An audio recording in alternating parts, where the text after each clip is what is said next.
भविष्य की झलक सबको पसंद आती है और हर इंसान ये जानना चाहेगा कि उसका भविष्य कैसा होगा। और आज यहाँ पर किसी ज्योतिषी के अनुसार नहीं, लेकिन विज्ञान के आधार पर आरक्षित किए आंकड़ों के अनुसार हम आपको ये बताएंगे कि आज से करीब 75 साल बाद यानी कि 2100 की साल में कैसी होगी हमारी दुनिया। यहाँ पर याद रहे दोस्तों, मैं फिर से दोहराता हूँ, ये कोई ज्योतिषी भविष्यवाणियां नहीं है या फिर इनमें से कोई भी प्रिडिक्शन मेरी खुद की जेब से निकाली हुई या मेरी खुद की हुई नहीं है। ये सब अलग अलग फील्ड के निष्णातों द्वारा किया हुआ आकलन है दोस्तों, जो हमारी दुनिया में भविष्य में होने वाले डेवलपमेंट्स और बदलाव को दर्शाता है। और ये बात सच है दोस्तों कि हम ये बिल्कुल ही नहीं जानते कि पल में क्या होने वाला है, लेकिन साल 2100 तक ये दुनिया महफूज रही और सब कुछ ठीक ठाक रहा तो वैज्ञानिक और एक्सपर्ट्स द्वारा किया हुआ डेवलपमेंट का ये कैलकुलेशन सही साबित होगा। तो चलिए शुरुआत करते हैं साल 2100 के जॉब मार्केट से। साल 2100 तक विश्व की करीब 60% जॉब्स खत्म हो जाएगी, क्योंकि तब तक तो कई सारे फील्ड में रोबोट्स की रिक्रूटमेंट हो चुकी होगी और आर्टिफिशियल इंटेलिजेंस काम पे लग गई होगी। खासकर cleaning, babysitting, cash transaction, weight carrying और ऑपरेटिंग वर्क जैसे कामों में अब रोबोट्स अपना करतब दिखा रहे होंगे। 2100 तक विश्व की करीब 70 to 75% पॉपुलेशन शहरों में बस रही होगी और उस वक्त से बहुत पहले तक ही कैंसर से मरने वालों की संख्या पूरे विश्व में बहुत ही कम हो जाएगी। और प्रिडिक्शन तो ये कहता है कि 80 साल से कम उम्र वाला कोई भी इंसान तब तक कैंसर से तो बिल्कुल नहीं मरेगा और तब तक विश्व के वैज्ञानिक कैंसर जैसी बीमारी को ऑलमोस्ट खत्म कर चुके होंगे और उसकी भी कई सारी वैक्सीनेशंस आ गई होगी। एक तरफ साल 2100 तक मायोपिया जैसी बीमारियों में बढ़ोतरी होगी। मायोपिया एक आंख की दूरदृष्टि की बीमारी है जिसके कारण इंसान को दृश्य धुंधला दिखाई देता है। खान पान, लाइफस्टाइल में होने वाले परिवर्तन और अधिकतर स्क्रीन टाइम की वजह से इस बीमारी में लगातार इजाफा हो रहा है और 22वीं सदी तक तो दुनिया की लगभग बहुत सारी पॉपुलेशन इस बीमारी से ग्रस्त होगी। हालांकि इसे चश्मे से या ग्लास से या ऑपरेशन से ठीक किया जा सकता है। टेक्नोलॉजी दोस्तों, आज से 75 साल बाद आज से बहुत ज्यादा टेक्नोलॉजी वाले इक्विपमेंट्स ऑब्वियसली हम यूज कर रहे होंगे, जिसमें मोबाइल्स और दूसरे गैजेट्स यानी कि टॉर्च, टीवी, लैपटॉप, ये सब आज के मुकाबले बहुत ही ज्यादा एडवांस हो गए और हमें वर्चुअल रियलिटी का अनुभव करवाएंगे। आज भले ही हमारे घर पूरे इक्विपमेंट्स से भरे हुए हो, लेकिन उस समय तक हम घरों में आज से कई गुना ज्यादा बहुत सारे इलेक्ट्रॉनिक्स डिवाइस और इक्विपमेंट्स का उपयोग कर रहे होंगे। आज से आने वाले 75 सालों में एरोप्लेन का सफर और ज्यादा आरामदायक हो जाएगा। ऊपर से बहुत ही जल्द ऐसे एरोप्लेन्स भी मार्केट में आएंगे जिसमें आपको छोटी सी विंडो नहीं लेकिन बहुत बड़ा दृश्य देखने को मिलेगा। तब हवाई जहाज बहुत ही बड़े होंगे और कुछ हवाई जहाजों में आभासी यंत्र के कारण हम एरोप्लेन में बहुत ही बड़ी, लगभग उसकी साइज की ही स्क्रीन में बाहर के नजारे देख रहे होंगे। तब ट्रेन, हवाई जहाज, स्पेस शटल और रॉकेट जैसी चीजें आज के मुकाबले अत्यंत ही ज्यादा तेज गति वाली होगी, जो बहुत ही कम समय में अपना दूर का सफर तय करेंगे। इंफ्रास्ट्रक्चर, आज हम भले ही दुनिया की, न्यूयॉर्क की, शिकागो की या टोक्यो की एडवांस सिटीज देखते हैं, लेकिन तब तक भारत में भी आज के समय के इन शहरों से बड़ी और बड़ी इमारतों वाली बहुत सारी सिटीज हो चुकी होगी और भारत में बहुत सारी स्मार्ट सिटीज भी बन चुकी होगी, जो बहुत सारी सुविधाओं से लैस होगी, जिसके कारण आपका अपने घर के किसी भी इक्विपमेंट्स या डिवाइस से दुनिया में कहीं पर भी बैठे डायरेक्ट कंट्रोल होगा। आप अपने घरों के इक्विपमेंट्स कहीं पर भी इंटरनेट के द्वारा कंट्रोल कर पाओगे। हालांकि ये तो हम आज भी करते हैं, लेकिन आज हम ईथरनेट से ये सब कंट्रोल करते हैं। आज भी दुनिया का ज्यादातर ट्रैफिक यानी कि 95% ट्रैफिक फाइबर ऑप्टिक समुद्री केबलों के द्वारा होता है, लेकिन साल 2100 तक दुनिया का इंटरनेट ऑलमोस्ट सैटेलाइट के द्वारा हो चुका होगा। यानी कि उस समय नेटवर्क ना आने की कोई समस्या ही नहीं होगी। आप बीहड़ से बीहड़ इलाके में या पहाड़ों में भी जाकर अपने घर से या घर वालों से कनेक्टेड रह पाएंगे। माइग्रेशन एंड ग्लोबलाइजेशन, उस समय तक दोस्तों दुनिया में ग्लोबलाइजेशन आज से कई गुना ज्यादा हो जाएगा। यानी कि अलग अलग देशों के कई लोग विविध देशों में जाकर बसेंगे और पूरी दुनिया मल्टीकल्चरल हो जाएगी और एडवांस टेक्नोलॉजी के कारण दुनिया और छोटी लगने लगेगी। दुनिया में एक जगह से दूसरी जगह पर सफर करना और आसान और बहुत ही ज्यादा गतिशील हो जाएगा। दोस्तों, आज तक पृथ्वी के गुरुत्वाकर्षण के बाहर स्पेस में यात्रा लगभग एस्ट्रोनॉट्स ही कर पाते थे, लेकिन भविष्य में कई ऐसी कंपनीज हमें ये सुविधा मुहैया करवाएंगी। हालांकि आज भी कुछ कंपनी स्पेस में ले जाती है, लेकिन आज ये सुविधा बहुत ही पैसे वाले लोगों के लिए है, जबकि साल 2100 तक आम से आम लोग भी जैसे आज हवाई यात्रा कर पाते हैं वैसे उस समय स्पेस यात्रा कर पाएंगे।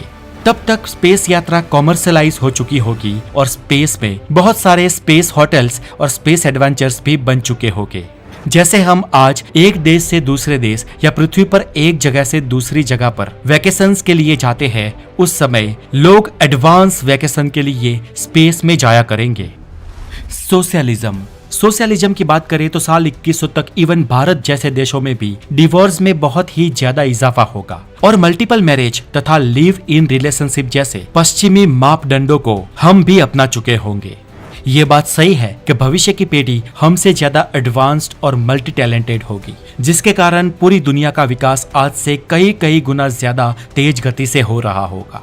साल 2100 तक विश्व की जनसंख्या करीब 10.5 अरब से भी पार हो जाएगी। संयुक्त राष्ट्र की रिपोर्ट के अनुसार साल 2100 तक समुद्री तल में इजाफा होगा और विश्व के सी लेवल में बढ़ोतरी होगी, जिसके कारण कम से कम 5 बार दुनिया के कई देश फ्लड का सामना करेंगे। अभी तक हम सी लेवल में बढ़ोतरी के कारण 5 बड़े आइलैंड खो चुके हैं और अगले 75 सालों तक कई सारे विश्व के बड़े आइलैंड्स जल समाधिवश होने की पूर्ण संभावना है। दोस्तों, इंटरेस्टिंग बात यह है कि साल 2100 तक 3D प्रिंटिंग की टेक्नोलॉजी इतनी ज्यादा एडवांस्ड हो चुकी होगी कि तब पूरे के पूरे घर बहुत ही कम समय में 3D प्रिंटिंग के द्वारा बन जाएंगे।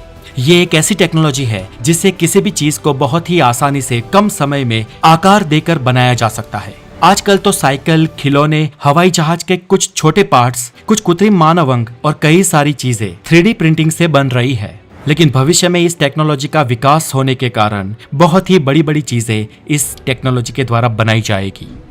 Transport and technology. स्वाभाविक है कि साल 2100 तक पूरी दुनिया का यातायात ऑटोमेशन पर हो जाएगा। सेल्फ ड्राइव की बात करें दोस्तों, तो ये समाचार साल 2100 में नहीं, लेकिन इससे बहुत पहले यानी कि नियरेस्ट फ्यूचर में सुनने को मिल सकते हैं।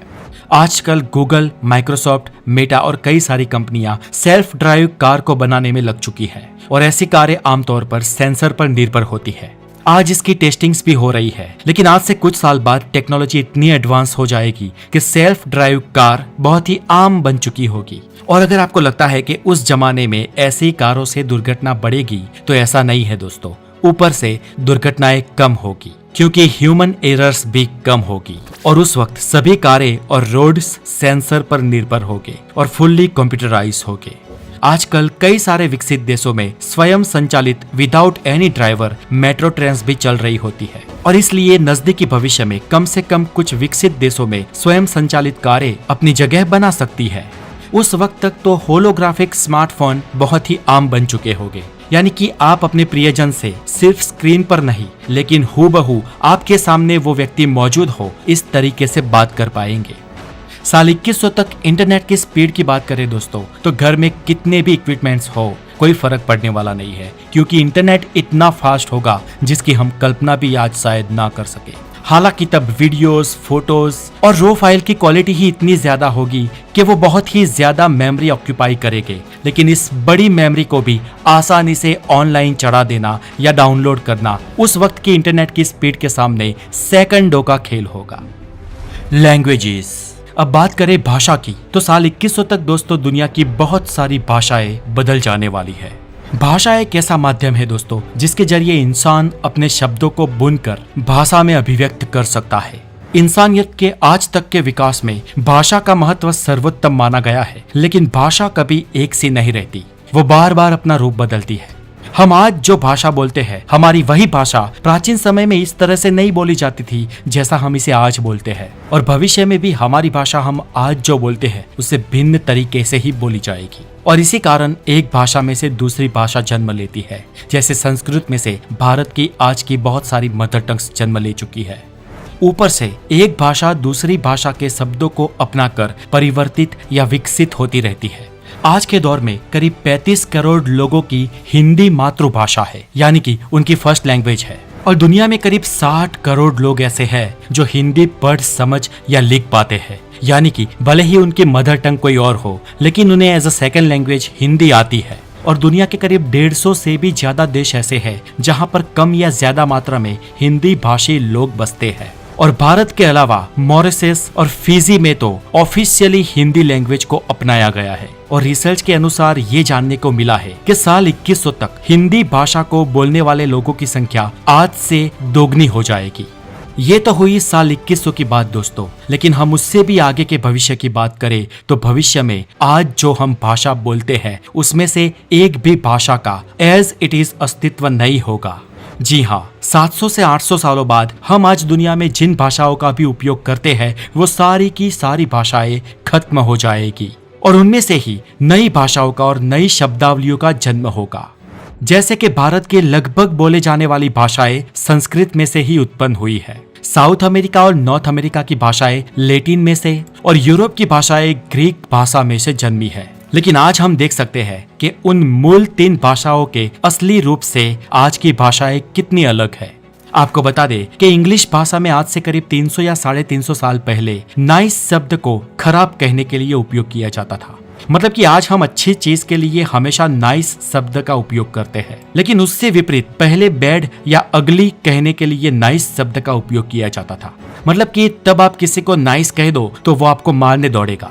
लेकिन पिछले 300 सालों में नाइस शब्द का पूरा रूप ही बदल गया है। आज अच्छी चीजों के लिए और अच्छा कहने के लिए नाइस शब्द का उपयोग किया जाता है और इसी तरह भाषा में कई शब्दों का परिवर्तन होता रहता है और इसलिए भविष्य में भी कई सारे पुराने शब्दों के स्थान पर नए शब्द अपनी जगह लेंगे। खैर, साल 2100 तक हमारी आज की मूल भाषाओं में थोड़ा बहुत ही परिवर्तन होगा, लेकिन उससे भी आगे के भविष्य में आज की सभी मूल भाषाएं ही खत्म हो जाएगी। लेकिन ये तय है कि दुनिया में बहुत कम भाषाएं बचेगी, यानी कि बहुत ही एकल दोक्कल भाषाओं से पूरी दुनिया का व्यवहार होगा। अब दोस्तों, अगर भविष्य में युद्ध जैसी स्थिति बनती है तो दुनिया के एक्सपर्ट्स बताते हैं कि अगर कोई वर्ल्ड वॉर हुआ तब भी एंटायरली पूरी दुनिया का सफाया नहीं होगा, क्योंकि ऑलमोस्ट दुनिया की सभी वॉर्स प्री प्लान होती है। हाँ, हम माने या ना माने, लेकिन आमतौर पर वॉर्स प्री प्लान्ड होती है और दुनिया के कई विकसित देशों के पावरफुल लोग वॉर होने से कुछ समय पहले ही अपने आप को महफूज कर चुके होंगे और ये बचे कुचे दुनिया के लोग इंसानियत को जिंदा रख सकते हैं। तो दोस्तों, आज के लिए इतना ही। Stay connected to the knowledge. अपना बहुत सारा ध्यान रखें। Take care.